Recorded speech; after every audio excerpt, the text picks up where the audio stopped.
कुछ ऐसे लोग जो एक्सीडेंटली वायरल हो गए। नंबर 4, आबिलाम। आबिलाम इटली की एक फैक्ट्री में काम करता था, लेकिन कोरोना पैंडेमिक में उसकी जॉब चली गई और फिर उसने टिकटॉक पर आकर वीडियोस बनाना शुरू कर दी और वायरल हो गया, जिसकी वजह से आज वो फेमस है। नंबर 3, मोमिन साकिब। मोमिन साकिब की कहानी शुरू हुई 2019 के इंडिया पाकिस्तान के मैच से, जब पाकिस्तान मैच हार गया था, जिससे पाकिस्तान और पूरे के पूरे लोग बहुत दुखी थे। लेकिन मोमिन साकिब जितना दुखी कोई ना था और इमोशनल होकर लाइव आकर वीडियो बनाकर मोमिन साकिब वायरल हो गए। 119 तक एकदम इन्होंने वक्त बदल दिया, जज्बात बदल दिए, जिंदगी बदल दी।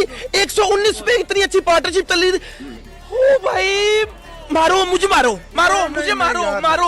नहीं, ये मजाक हो रहा है। एक सेकंड यार, मजाक हो रहा है। जिसके बाद से मोमिन यूट्यूबर बने और पाकिस्तानी ड्रामाज में भी आने लग गए। नंबर 2, यासीन। यासीन तुर्की में रहता है और एक फार्मर का काम करता है और अपना पेट हिलाकर डांस करता और मजाक करता था। एक दिन यासीन के एक दोस्त ने उसके इस मजाक की वीडियो बनाकर टिकटॉक पर अपलोड कर दी, जिसकी वजह से यासीन वायरल हो गए। नंबर 1, दनानीर। एक छोटी सी और आम सी वीडियो बनाकर पार्टी हो रही है, ये हमारी कार है और ये हमारी पार्टी हो रही है। दनानीर वायरल होने वाली लड़की, जिसने फेमस होकर बुलंदियों को छू लिया। वायरल से फेमस और फेमस से स्टार बनकर ड्रामाज में आने का सफर शायद ही इतनी जल्दी किसी ने तय किया हो जितनी जल्दी दनानीर ने यह सफर तय किया।